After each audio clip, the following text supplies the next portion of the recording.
Hi everyone, welcome back to Spiritual Growth Tarot and Astrology. I'm Denise, and hello if you're new, welcome. So anyway, this is the astrological transits for the week of, we're going from November 26th through to December 2nd, but on the 27th we have the full moon coming in at about 4 degrees, actually almost 5 degrees of Gemini. And then on December 1st, so that'd be Friday, we have Mercury moving into Capricorn. So hopefully we'll have a good month and a half or so of, well, no, wait, later on it's going to go retrograde. I have to check and see how long that's going to last. But anyway, we're going to have some time of some getting down to business and getting some things done. Or at least talking about it. Anyway, let me just swap out cameras here and I'll be right back. Okay, so for this week, there's so much going on, but we're still under the influence of the Scorpio new moon that we had almost 2 weeks ago. And I remember noticing how intense it was. And, you know, the best we can do for ourselves is stay in our peaceful place, stay in our loving heart. And, you know, that's pretty much what we've needed for this last 2 weeks. So, you know, when we have new moons, it can influence sometimes the entire next month. So the full moon that's coming up tomorrow in Gemini, though the full moons usually just last about 2 weeks as far as the influence goes. So what I can say, I guess, to maybe concisely put something into effect for this week, the theme that I'm seeing is this build-up here with Venus getting ready to conjunct the South Node. Because remember, the South Node's in the peaceful sign of Libra. It's in the bridge that can decide which way to go. I'm speaking to Libra. Libra has everything to do with our social connections with each other, how we relate to each other, what type of relationships we engage in, what type of opportunities to share with each other that we will connect with and commit to. Libra wants to connect, but sometimes has trouble committing, and that's okay. Definitely. You know, because you're feeling your way through things. It's an air sign, and it's opposing all of the, with Venus and the South Node, of course, we're opposing everything over here with the North Node in Aries, fiery Aries, and Eris here in fiery Aries. And she has been squaring Pluto for quite some time. And Pluto's been within this configuration. I feel like I'm, you know, just repeating myself every single week until this T-square goes away. It's the same story. It's on the political front, it's the choice to align with dictators or not. It's the choice to, and I'm speaking to the dark side of Capricorn, now I'll speak to the light side. The other choice is to align with your personal integrity, no matter what. You know, it's hard to explain while staying in my humanity, but also understanding the way spiritual law works. And just to know, so I'll just say it, but it's not easy to say, that every single attitude, action, thoughts and feelings can be moved. It's is that the right way to say it? Malleable. It's malleable. It's you know, you can impress into the universe who you are with your attitudes and your actions and your thoughts and your emotional, you know, even your emotional reactive material that's putting something out there. But because we're on this planet of duality, we have Saturn here holding space for testing things out. Is this what you want? Do you want to put this out there? Is this how you want to live? Is this your code of ethics? And the hard thing that I have to say here is that we are all going to die, no matter what. At some point, someday, we're all going to die. So what will you fight for in this lifetime? What is your code of ethics? Pluto and Capricorn, what is your code of ethics? Saturn in Pisces, are you going to fall into victim consciousness and think that everything is just falling apart? Or is this really just a test to come from your firm spiritual principles, saying, no matter what, I'm not getting behind that. No matter what, I'm not going to vote for somebody who put kids in cages and separated them from their parents. No matter what, I'm not going to vote for someone who quotes from Mein Kampf. Something, along those lines, right? Whatever it is that is your breaking point, that will be your decision when it comes time for voting. And this is the build-up to that. This is why we've had Pluto squaring the nodes for so long now.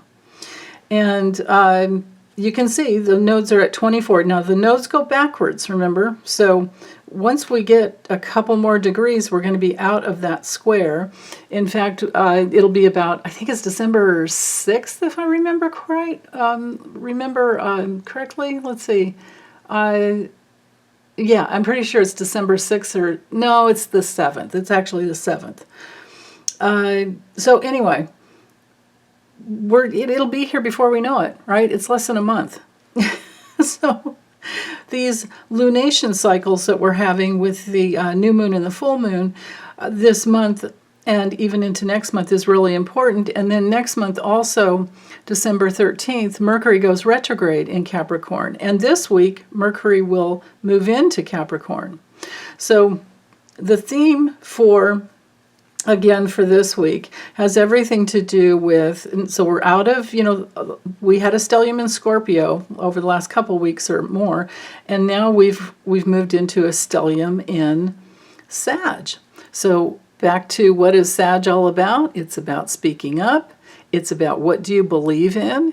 It has everything to do with your path, your life path, and what blazing your own trail, as is Aries in with the North Node and Eris here. And Eris is, that feminine counterpoint to Mars and Pluto that says, we're not taking this crap anymore. And then what do we have opposing now with all of this is this week we're going to have Venus cross over, every degree. It's going to, get closer and closer to the South Node of the past, and then cross over and even, work her way out of Libra. So we're in that last decan, so the last 10 degrees of Libra, and we have integrated some life lessons in the second decan, and in the third decan, this last 10 degrees, we're moving towards mastering something. So what is it that we're mastering? Well, we look to all the Sag energy up here to figure out, to explore our belief systems. What do you really believe in? And is what you really believe in based in truth? And like I always say, we have our own personal truth as to what we have experienced, and experiencing things is definitely a Sagittarian quality. Remember that Sag is ruled by Jupiter. Jupiter's in Taurus right now, and it has been, will be for a good another, she's retrograde now, or he's retrograde now if we want to genderize, but I shouldn't. And even, usually it's about 12 months in one sign, so even once it goes direct,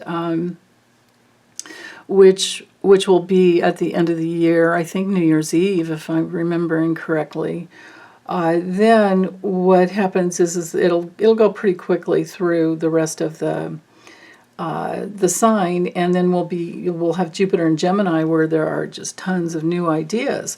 Right now, we've been hunkering down, and especially with Uranus in Taurus, we've been hunkering down into self-preservation and security. And I mean, just think of what we've been through. We're still not done with COVID. Right? We're still not done.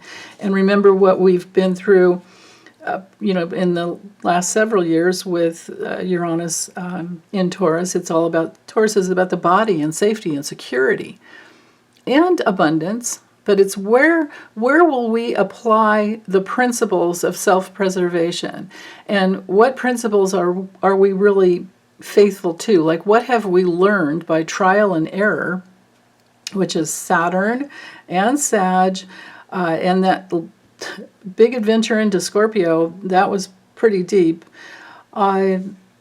I mean, it's just crazy, the things that were said and put out there by the GOP and by Trump. And now if you don't know who he is by now, there's something, well, or maybe we're in a coma and you just woke up. Oh my God, wouldn't that be... Can you imagine being in a coma for like the last 8 years and just waking up and you're like, what? What? Oh, how? What? I mean, if anybody out there knows anyone who's been through that, please let me know. I want to hear their story. But anyway, so for this week, our focus has everything to do with what do we really believe in, and how hard will we fight for what we believe in, but how peaceful can we be? Because violent words or violent actions are not going to help anything. It just feeds more into the problem. It's not a solution. So, especially with the Sun conjunct Mars, it's so fiery, and because of all the Aries action over here, and it's all these aspects over here connecting. Overall, what I can say is that if we're not grounded, if we can't stay grounded, and maybe that's the main message with the the moon in Taurus today, in this late degree of Taurus already having crossed over. We had the conjunction of last week we had the moon, if I remember correctly, the moon was, I think we started out with it in Aquarius. But I do remember the last several days because of, when I do the daily uploads for a little bit of astrology with the tarot, I remember, the moon's here with Jupiter, and then was right in the mid of Uranus. So the moon over Jupiter will help, or the moon conjunct, the moon connecting with Jupiter, will be very life-affirming and more solidly connected in a much more expansive and inspiring way to our body and to our the solidness of life, the stability of life that we can connect with. But then as the moon crossed over, or came close to Uranus, and for many people it was in the middle of the night, but by 5 a.m. this morning the moon's on the other side of Uranus. Uranus can bring in something a little shocking or just very enlightening. I'm hoping that many of you had some really beautiful guidance come through in dream time, because that's very possible with this aspect. But the moon today, it's in this building opposition, which can bring through confrontation. So there can be, even this morning, some building confrontations that throughout the day get stronger and stronger, and hopefully you can have a breakthrough, because an opposition can lead to a breakthrough. As long as you stay in that peaceful place, and as long as you stay grounded. It's really important this week to stay grounded, because the Sag energy goes hot and fast. It's excellent for getting guidance. If you're clear enough and you've really been working to open your guidance, you can have some major breakthroughs today with that. But you might want to take notes, because it's very possible that comes in and out very quickly. So definitely write things down. And with Sag, we are on the downside. We have to be careful of wasting the energy because it's not grounded and it's moving very quickly. We have to be careful about engaging in our opinions, going back and forth. If you have your belief system intact and it is connected to absolute truth, meaning that really, I mean, this is what I believe. It's worked well for me. I'm almost 70, but I don't want you to believe what I believe just because I say it. I want you to just think about it. Just open up to some possibilities. I believe that this universe is created under a big web of love.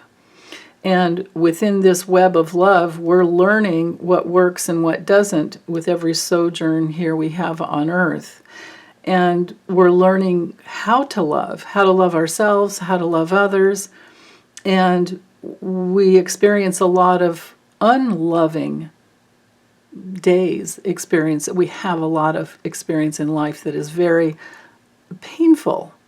So we have to get out of this dualistic, this or that, it's either or, and get into the and know that on Earth, we can have this duality and be okay with it. We have to accept it. But if we don't accept it and we're fighting against it, then we're always going to be in the either or, right? It's either right or wrong. I'm either right or wrong, or I'm good or bad. And we all know we can be wrong and still be loved. So just use that for one example. But if we're always headed towards the absolute truth, which is believing in love.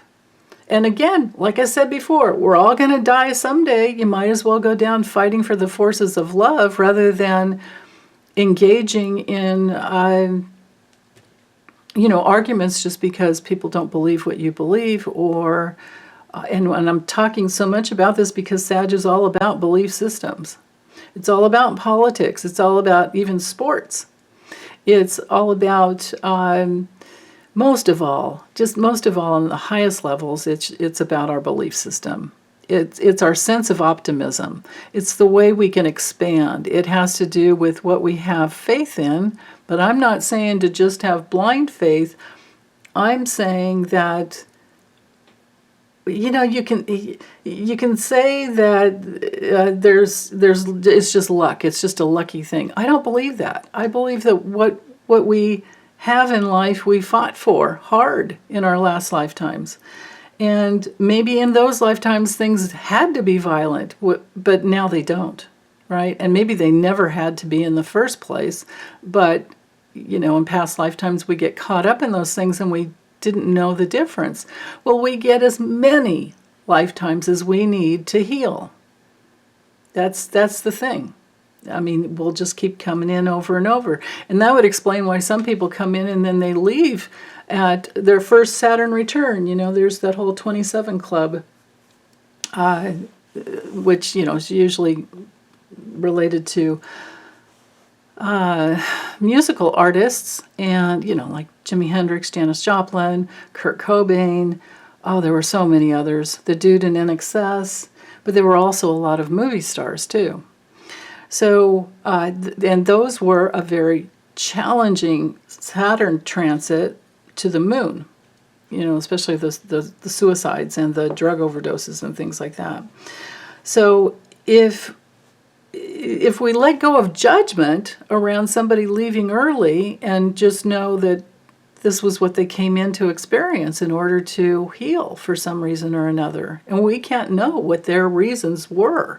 Those things are very personal, and they're connected to their higher path, their higher self that has planned these lifetimes, that put on Earth at a certain specific era, at a certain time and space, and incarnated into a family so we get specific lessons and support, or the lack of, even traumatized in very specific ways, so that we can think again about what you believe about yourself, right? Think again. and then question those beliefs from all different angles to see if they're correct or not. Like, is it really true that you're not good enough?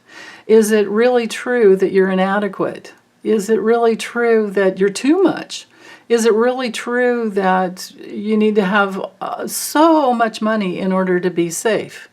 You know, these people out there thinking they need to be multi-millionaires, let alone the richest man on earth needing to be a you know who I'm talking about, needing to have all the money in the world. The richest man in the world, and he's an anti-Semite, and he's a right-wing nut job. So, you know, just think about those things. Like, how hard can somebody like that fall at some point? And what would it take for him to get his lessons? Because obviously, yeah, I don't know. I'm just going to let that go. For us, the best thing to do is just to focus in on, while we have this holiday weekend, let's focus in, or we've had this holiday weekend and we're integrating, maybe now we can really start focusing in on what do we really believe in, because this stellium here in Sag is this formative development of something new that can set you in a specific direction. You know, just look at the glyph of Sag. You know, it's bigger right here. So if you look at that, just look at the directional, and think of the archer, right? And think of the, I don't know if I want to call him a centaur, but it's really like half man and half horse. Like, that's very powerful, right? Just think of the power of a horse, and then the groundedness that is needed while you're aiming your bow and arrow to go in the direction you want to go. It just think in terms of the, you know, that symbology, and that's the deal. Like, what do you really believe in? And if you're expanding in the direction of your beliefs, you will eventually figure out whether or not they're true, and you get all the time you need to try things out. So be very gentle with yourself, be very gentle with others, even though they won't have the same beliefs as you do. As long as they're not being cruel in some way or another, probably good enough to hang out with, or fine, just fine to hang out with, right? As long as they're respectful. Those are my limits there. But for this week, with this, especially to see the Saturn or to see Saturn squaring Ceres. See how we've got 0 degrees here, 56 minutes, that's almost one minute. Ceres is right there. You know, we're just within minutes with this square. So there's a tension field coming off of Saturn to Ceres, and Ceres is all about protective, human, even loyalty and protectiveness and love, protective love towards animals. Ceres rules everything related to nurturing. So we're talking food, we're talking, you know, agriculture, farming, all of that. We're talking about all the transitions that a woman goes through in her life, and especially her reproductive system. So you can see what we're going, you know, this is heading us towards the next election, and, you know, we're picking up steam. So women's reproductive rights will be on the table, of course, gun control. These are the driving forces for the next election, and then also democracy. And that's where we can see the South Node moving in Libra, and it will be, you know, it'll still be in Libra in our next, I'm pretty sure, in our, I'll have to check ahead, but we'll get through, you know, the whole sign of Libra. So democracy, diplomacy, things like that, fairness, justice, equality, that's on the table for this next year, and it has been for the last 6 months, or well, since July. Yeah, so yeah, when it moves into, yeah, that's right, I remember. It's not till January 2025 I think well past.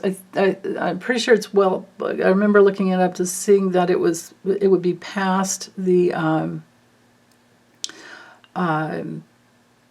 the next January 6th when there's the ballot, or not the ballot, but the Electoral College ceremony that affirms and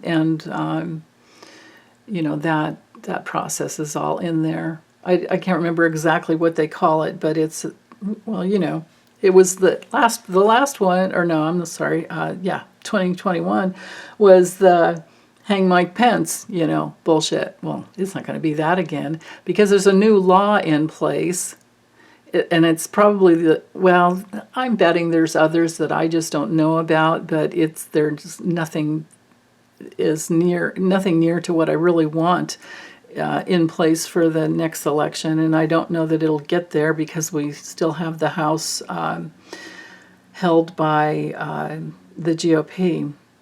But at least that law is in place that just makes it a ceremonial action to confirm the president that is, the new president for 2024. So now that that's in place, it'll be January 2025, and I think about a week after the January 6th, where the nodal axis will change, and it'll go, so because the nodes go backwards, we'll go from Libra to Virgo. So yeah, that's an actual, I'm looking forward to that because that can really bring in some laws and some healing. Virgo can be very healing. So, okay, let's see. Have I covered? I think I've covered everything as to, and even the moon. Yeah, I'm going to go ahead and go forward because I can talk about the rest as we go. So, Monday morning, super early. The full moon comes in at 1:17 a.m. Pacific time. So this is Monday, November 27th. So for you guys personally, if you have anything at about 1 degree to about 7 degrees of Gemini, this will be a very important full moon for you. So if you have any planet, any of the planets, or any of the hot points, so the ascendant, IC, descendant, or midheaven, if you have the moon at any one of those spots, the full moon come in, or if you have anything between 1 and 7 degrees of Gemini at those places, right? This can be a really, the full moons release something. The full moons, if it's not released, it's at least showing us something because, it's a feminine luminary, right? So we'll bring in some new information. All full moons bring in information, but with this one, especially in Gemini is all about information. Gemini is about gathering, questioning, learning something. It's about duality. So we might learn about where we've been in duality, and we can open up to the and rather than the either or. Like life is pain and pleasure. Life is love and some people with hatred. But it doesn't have to be that way. Life can be, we can be right and wrong. We can be, what are some of the other dualistic things that most of us humans get trapped in? Good or bad, good and bad. Change it from good or bad to good and bad, right? And other than that, I think that's, there's pretty much the big one. It's life or death. If we can get out of life or death, it can be, life and death. We can die to a little bit of an ego death every day.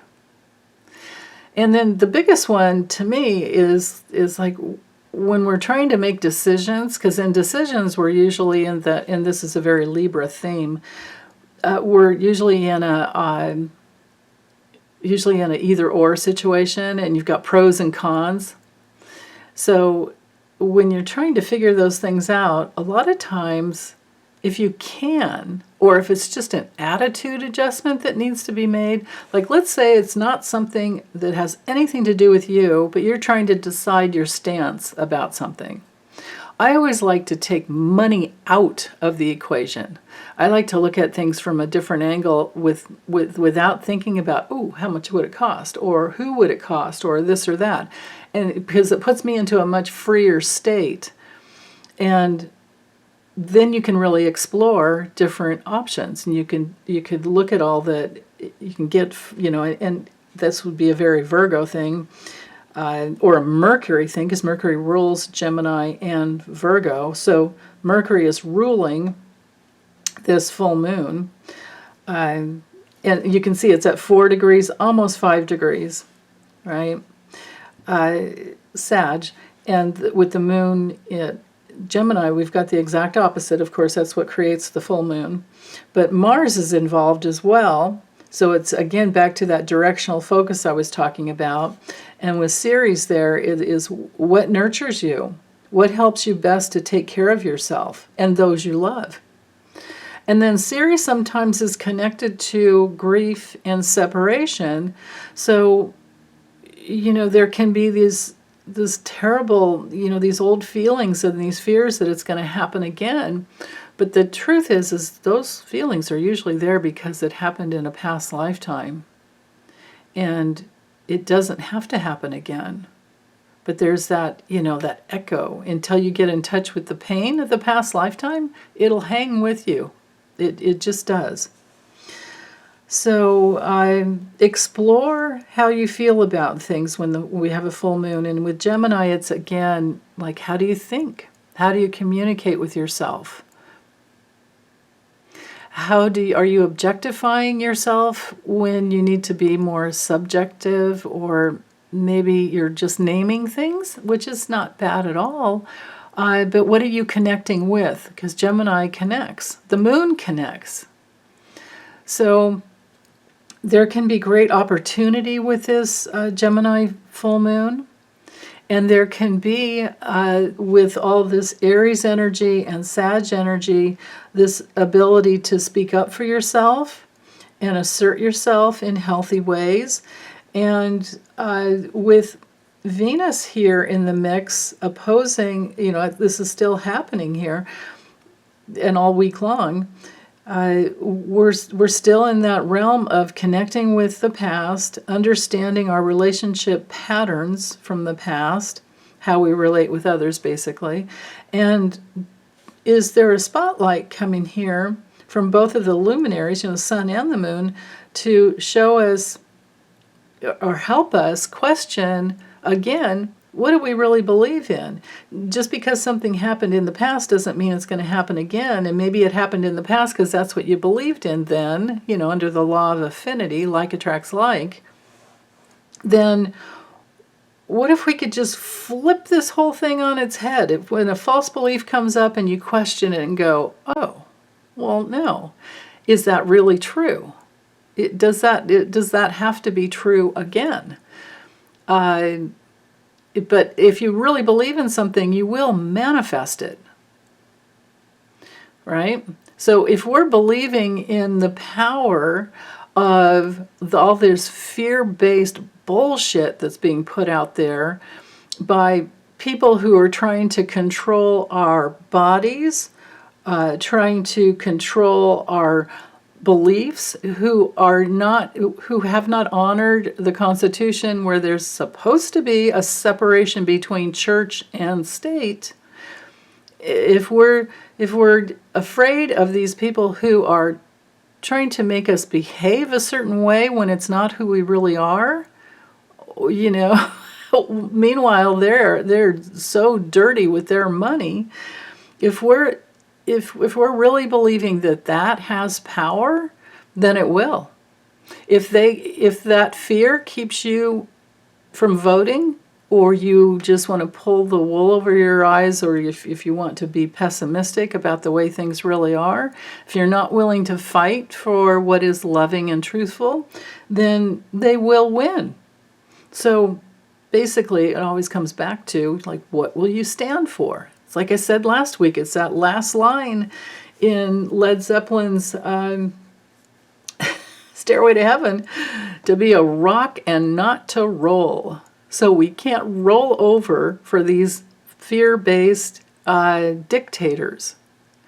And who doesn't have an echo from a past life with maybe Stalin or Mussolini or Hitler, or maybe 2 out of 3 of those, right?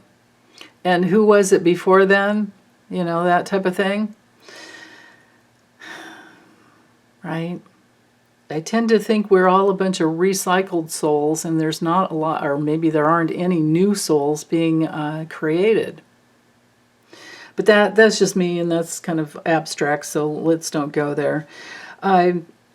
So the other aspects to this full moon have everything to do with this trine to Pluto. Now, it's a separating trine. It was all, last week we were getting into it quite intensely, but over the last couple days. But this trine there's a connection there to where your real power is. Again, Capricorn at its highest level is someone with a lot of just natural human integrity. Respect for other humans, respect for all living things. And with the trine to the moon, this full moon could really put a spotlight there as well. So, I always feel like people have a right to their own beliefs, and I'm not going to interfere with that in a way that would, bother them in any way. I'm just going to speak my truth, and either I have some kindred spirits or not. But either way, I'm not changing my beliefs to buy into the fear, and I'm not changing my beliefs to buy into any hatred either, ever. So the other important piece here is this inconjunct coming off of Venus. See how Venus is at 21 degrees and Uranus is at 20?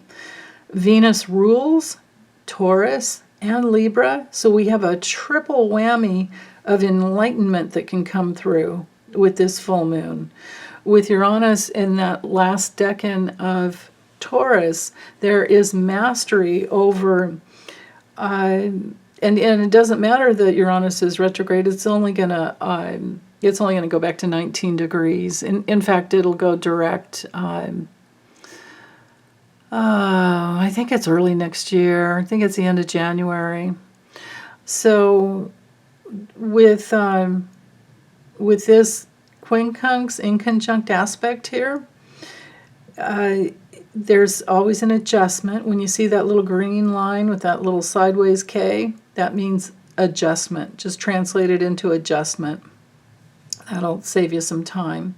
So the adjustment will be coming from, it might be a relationship, conversation, a social situation where you hear something or read something, or you're connected with someone else who kind of helps you to maybe have an attitude adjustment that's, well, either good or bad. And it can be both. It can be good that now you know how they really feel and what they really believe in, and I'm going the other direction because this person's a little scary and I didn't know that was in there. Or your ears perk up when they say things a certain way, and then you can ask questions, and then you can come together in a way that is more loving and considerate, because maybe they were just confused about something and didn't understand, and maybe you can help them with your understanding of whatever the subject is. Whatever it is, it could be anything. But with Taurus, we are in that realm of safety and security, and being faithful to our principles. right? It's just that with Uranus and Taurus, we've all been, especially anybody who's been in that fear of change. Well, boy, we've been breaking through that, right? So there's going to be more of that, and it could be that something is very there's some heightened awareness. There's something that's very just brilliantly exposing something in a good way, because it's good to understand. You know, Uranus is the great awakener. It's always good to understand. It's always good to, it's the planet of innovation, reinvention, inventing brand new things as well. It's the planet that helps us to be more free. It's the planet that has the power of inspiration, as well as Jupiter. And yeah, so sometimes it can be a little chaotic, you know, sometimes it can be a little disruptive. It's definitely unpredictable energy, so I can't ever say what it is, but I can just give you the, you know, this connection here to Venus, and think that it's probably an adjustment of some type that brings in a lot more unity and harmony and beauty. So, you know, when you think of Venus, just think of all things beautiful and unified and loving, and things that helps us to make, you know, comparison values. So we're comparing this or that to figure out what is really best for us. And then eventually, because of that process of evaluating what matters most to us, which is also a Taurian trait, because, you know, Taurus is ruled by Venus. Once we decide what our real values are, then we make those adjustments accordingly. So it's a good time for that. Okay, so I think I'm clear there with the full moon. Let me go ahead and move ahead. And now we have Venus with this inconjunct over to Neptune. So now things, and it's a double inconjunct coming up the south node too, because look how tight the orb is here with Venus to the south node. And the trine down to the moon in Gemini, 2 trines here, 2 inconjuncts here.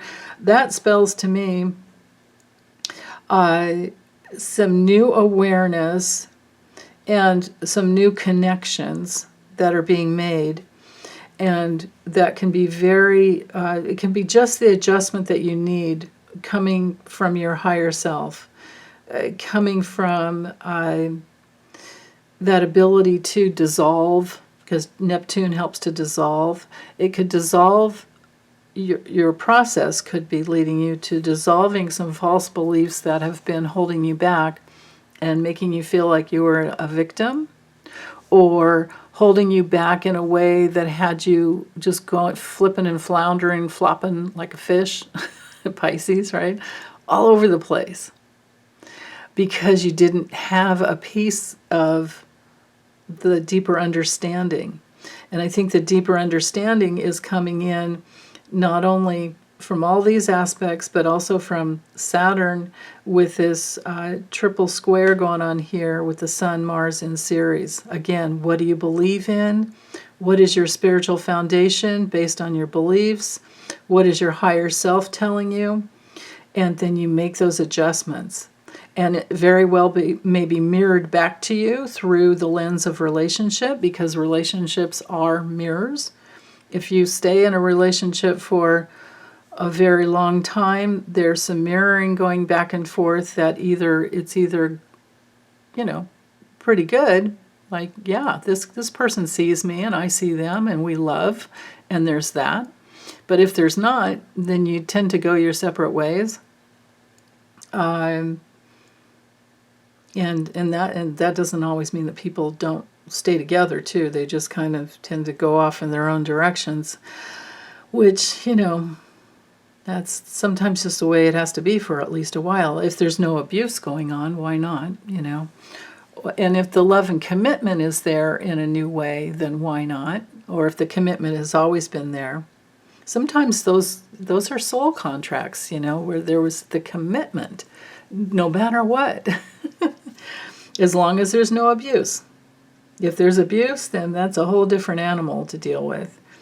So there might be some working through those things, those issues, relationship issues, and moving into some mastery over relationship issues as the moon moves into this last decan of Gemini. I would think at least, no matter what, because we have this aspect of the architect going on here, there's at least some new conversations that go back and forth from the past and into the future, the opportunities of the future possibilities. And of course, with Neptune and Saturn in Pisces, our lessons there are that there are unlimited possibilities, usually. And if it doesn't seem that way, it's just because we haven't thought through everything. Now, nothing's perfect on Earth, so there's always going to be, mistakes, and there is no perfection on Earth. It's just that's not the way it's supposed to be, because we're here working things out. But if we can stay with our power within our lives and open up to new and open up to all possibilities, we can at least go as far as we can, right? That's always the key. It's like, how far can we go with what we have? Yeah. So, okay. I think that's, the other thing, but it'll be there tomorrow too. Maybe not. Mercury opposing the moon is giving us some new information. Mercury rules Gemini and Virgo, but we don't have anything in Virgo right now. So next week we will. But with Mercury opposing the moon, there's some new connections based on some new beliefs, some new understandings. Sagittarius energy can bring through new understandings, as well as all the Pisces energy too. And you can see that Mercury is trining the North Node and Eris. So again, back to courage, to boldly go, whatever direction you're wanting to go in, because again, very directional energy with Sag. And most of all, especially with those last few degrees of Mercury in Sag, we are thinking in more intuitive ways, usually. We're thinking about more freedom. It's good for making travel plans, things like that for for Christmas. It's good for speaking up, but most of all, like I said, exploring what you really believe in. Now, it'll be painful with this opposition for some people who, maybe they've been, because Sag is usually pretty honest. Not always, but this polarity of Gemini and Sag, it is the polarity, because remember when the nodes were in Gemini and Sag. Remember all the lies that were being put out there. I remember, boy, I do. So truth versus lies, or truth versus lies, it can be part of the equation. But with this last decan of these last few degrees of Sag, your BS meter will go off if somebody's lying to you. And it might just be a little white lie, and you might even question, why did they even say that? Or maybe you're just going to laugh it off, There's that possibility. Or you could be listening to the news and knowing outright someone's lying, and that's on the table, and we're talking a lot about that on Tuesday. That very well may be the case. Let's see. Okay, I'm going to go ahead and go forward then. For Wednesday, the moon is in Cancer, early degree, still opposing Mercury. But now we're thinking and feeling and intuiting and connecting even more, because both of these signs are very intuitive. But Cancer is more geared towards a very sensitive, like a hyper sense of what leads to growth, how am I, Taurus is so much with self-preservation and safety. Gemini helps us think and understand and learn about safety. Cancer comes along and it's like you can feel in your body whether it's safe or not.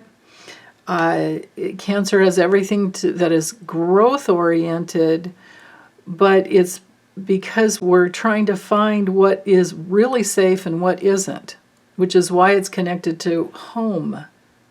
You have to have a home or something, some shelter in order to be safe. So Cancer energy is also connected to our moms. It's also connected to grandmoms. It's also connected to our emotional security, and most of all, protecting ourselves. It's connected to our past and the roots that we can really connect with, our ancestry, our lineage. Cancer, the only time we have problems with Cancer is if we're not letting go, and if we are being overly needy or dependent, and we're not caring for others, but we're just, trying to suck up all the energy and control and manipulation, those types of things, because they're coming from fear. So, but it's really good energy. Cancer, the Cancer moon, so over the next 2.5 days, is going to be really good for connecting with your feelings and bringing things inside you. And, connecting that way to how do I really feel about this? What are my real feelings about this? Whatever this is, right? And it can help you to integrate. It can help you create new opportunities for yourself and basically come home to yourself. And with Mercury and Sag, there's a real support there for the intuition to function highly. So, but if it's geared towards politics and you're not feeling safe, then you know whether or not that person's lying. And so some things may come out about that. Tuesday and Wednesday, right? Of course, every day. It's a new adventure, right? Okay, so our inconjuncts to Neptune are still there. The moon is also inconjunct to, that 3 degrees, and it will connect. There'll be 3 inconjuncts before we know it. So adjustments being made to the direction that you want to go and what you believe in based in your spidey senses, hyper-focused. Okay? And there's also information coming in from Saturn, because Saturn in Pisces, of course, with this trine here, has been helping you understand what works and what doesn't. You've been kind of testing spirituality out, maybe for some people, and for others who have been working really hard to build their spiritual foundation, things are going really well because you've been testing the waters, literally. The waters being your spiritual fluids that are always moving in your soul substance that guide you in the right direction based upon this is who you are from the inside out. And it's always an inside job. And what's on the inside attracts what's coming from the outside. So if you don't believe that you need war to survive, if you don't believe that you need to live in fear, if you don't believe in all these things that we see happening all over the world, that doesn't belong to you. Just because we're seeing everything, because we're connected with the TV and the news and the internet to everywhere in the world, doesn't mean it has anything to do with you. What has to do with you is what you're living in, and that's the beauty of the Cancer moon. It'll help you remember that, because the moon will help you attach to something. It'll help you connect with yourself. It'll help you respond from that deeper place inside yourself where you can be a lot more nurturing. The moon, most of all, is connected to our emotional responses and our daily, even, the way we eat and what we eat, right? Now, it's also related to the public mood. So we can expect to see some very protective rising up over the next couple days. And I'm pretty sure it started yesterday. Okay, let's go to Thursday. So Thursday, the moon's halfway through, so we're in that second decan of Cancer. So something that has been developing is now we're starting to integrate it and figuring out, assimilating more on the deeper levels, whatever it is, whatever it is for you. And we can see that Mercury is now in a sextile to Saturn. So there again, we're testing those beliefs, and there's opportunities that come from the healthy beliefs. And then with Mercury in this double trine, so Mercury's at 28, so we've got a double trine going on to the North Node and Eris. And notice how, did that happen yesterday and I missed it? Hold on, let's see. Let me go back to Wednesday. Yeah, it did. I missed that.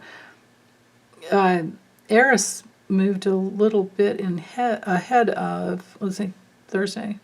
A little bit ahead of the North Node there. So, and Venus is now on the other side of the South Node. So this is a tighter, well, it's about the same. So something happened in the middle of the night. So probably this has been good for dream time. These two connections right here can be good for dream time. Of course, Neptune in the double inconjunct to Venus and the South Node that's been there for quite some time and will continue on. That one is the one that's till December 6th. Neptune in conjunct the South Node. This relates to guidance in dream time, and then you can make adjustments based on what comes through. Or meditation. It doesn't have to be dream time. If you don't get anything in dream time, that means you just need to meditate. If you meditate, you'll get it. But that's a practice that you have to develop. Right? You start with 5 or 10 minutes a day and build up to 20, and you might work your way into a couple hours a day while you're really deepening a process, or you can do 20 minutes in the morning and 20 minutes at night. I like that the best, and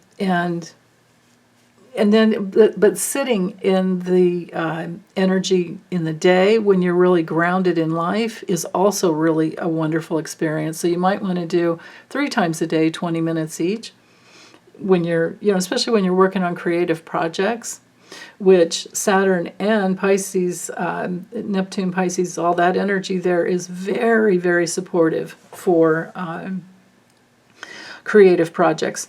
And notice how we have the trine to the, let's see, hold on, 0, 1, yeah, no, it's to Venus, right?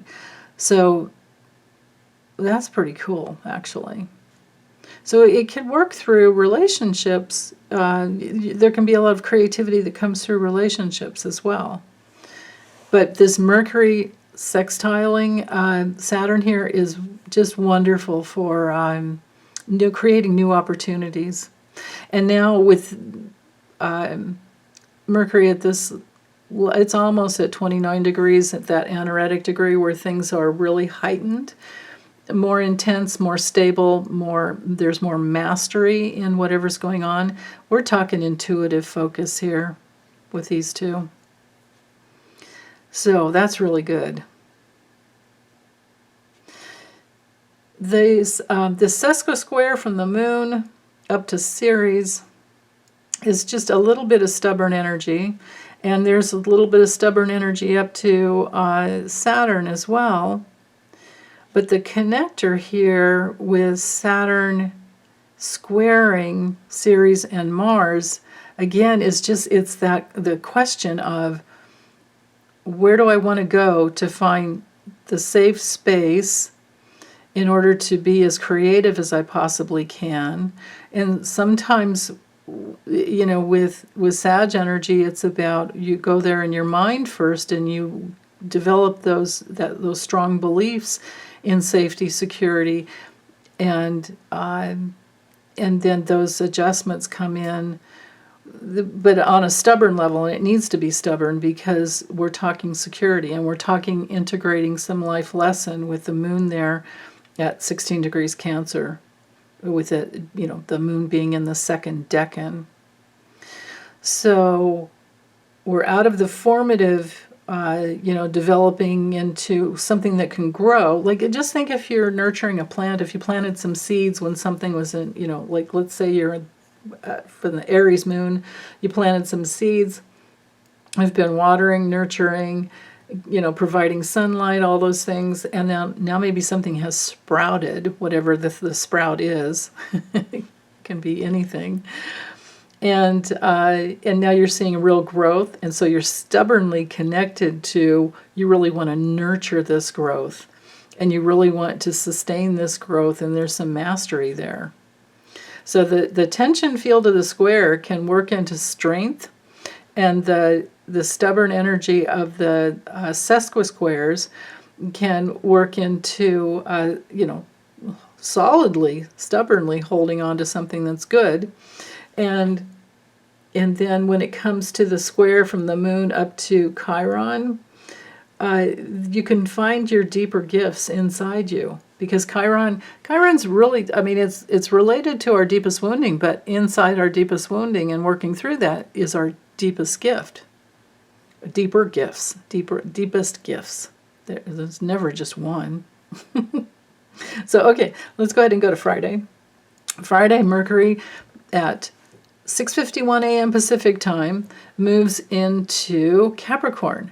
So now all those new beliefs or more solid beliefs are now able to really manifest for us. We do have an inconjunct to the moon at 29 degrees. The moon's just about ready to move into Leo. But the deal with that is this is really intuitive and growth productive energy, and then the progress that can be made because of the double trines up to Sag, up to Ceres, Mars, and the Sun in Sag, and then the inconjunct to Mercury. All this spells to me is this adjustment that can turn into something really solid, based on the fact that you've trusted your instincts, trusted your guidance, and now you have this real directional focus. Now the moon also has, it's in a T-square to the nodes and Venus and Eris, right? So all this, and here's a perfect little lesson in what squares what. What? We've got a grand square going on. So remember, Aries squares Cancer, Cancer squares Libra, right? Capricorn, these are all cardinal squares. This is all cardinal energy, Aries, Cancer, Libra, and Capricorn. Cardinal means movement-oriented energy, and we have a grand square today. So with this movement Friday, and I know it's the end of the week, but this is feeling like a really what's the right word? Profound, productive energy or day. The whole day I'm thinking is going to be very productive. And because Capricorn is it's about duty. It's about what we will be responsible for. It's our self-responsibility. And that's why I've always said that with the highest levels of Capricorn, it's about being in your authority, because you are living a self-responsible life. You've been doing the adulting for quite some time, and you have it down. So, but with this grand square going on, what I'm feeling like really what's happening here is that there's some new psychic hit that came in. There's some new sense that has come in, and it is kind of triggering the things from the past. But it helps you, if you can work through it, if you can work through that tension field, because now you know what you know, and you can't go back, because you know what happened in the past, right? Well, you can go forward if you can change whatever this is here that is at the epitome of fruitfulness. It's something very ripe is about to come through and help you with this new directional focus in your life, and can carry you forward in a brand new way with the North Node and Eris there. And it's courageous energy, but it's coming from your deeper senses inside, and coming from your integrity, your authority, your inner authority. So that is really fantastic. So let's see, any other aspects? Mercury, as it's moved in, has moved into Capricorn, is now trine right over here to Eris. So, you know, again with the courage, again with the thinking more slowly, but more deeply, more with Capricorn, it has to do with self-respect. Maybe there's some new understanding about the way narcissists work as well with the Capricorn energy, because there can be narcissistic there. You know, we've seen what we've seen with Pluto and Capricorn ever since 2008. Man. But, you know, hey, don't worry about it, because once we get clear of Pluto and Capricorn in 2024, but later 2024, we're not going to have to deal with that energy the rest I mean, it doesn't even happen in every lifetime, because it takes 243 to 248 years for Capricorn to get around the zodiac. It has a, you know, an elliptical orbit. It's can spend some years in this, spend maybe 11 years in one sign and then 25 years in another sign. So these are once in a lifetime and not every lifetime transits for us. And we're here because, you know, there's something for us to learn and more deeply understand, and maybe rise above, maybe get in deeper, whatever it is. We're all different.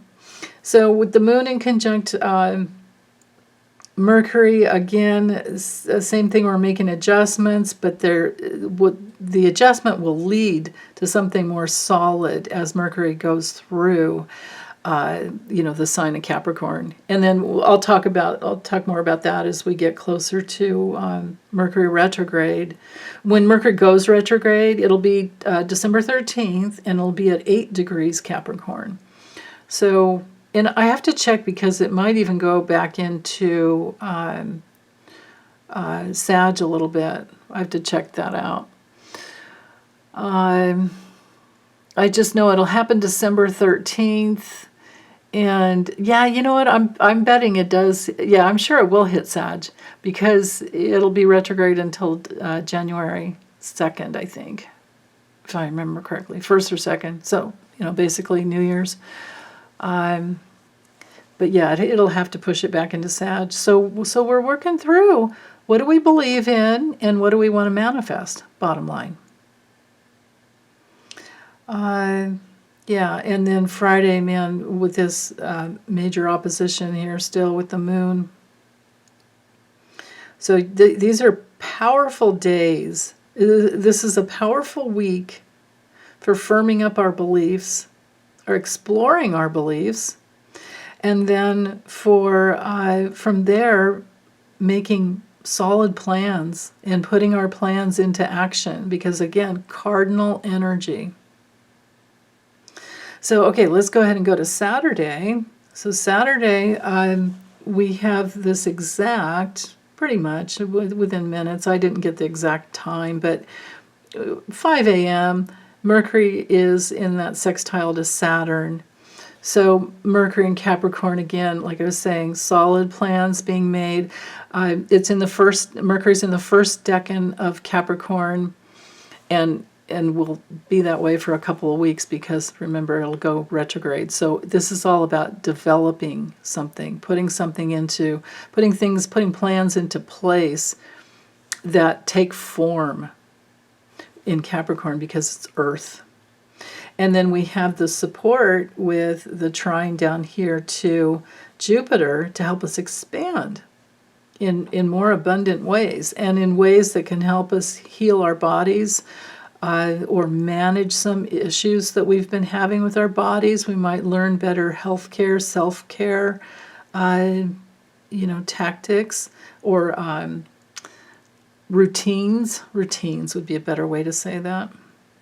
And then Most of all, let's focus here on the moon in Leo at that already through that first decan overnight.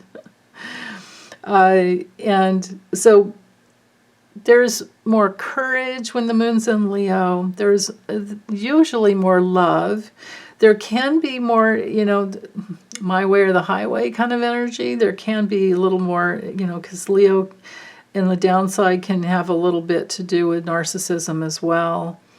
But notice this connection up to the sun, and it's already gone past that 5 degrees of Mars, but the trine sign is still there, or trine glyph is still there, or not a glyph, aspect. Anyway, so the moon trine the sun can be very harmonious. It's fire. This is a lot of fire.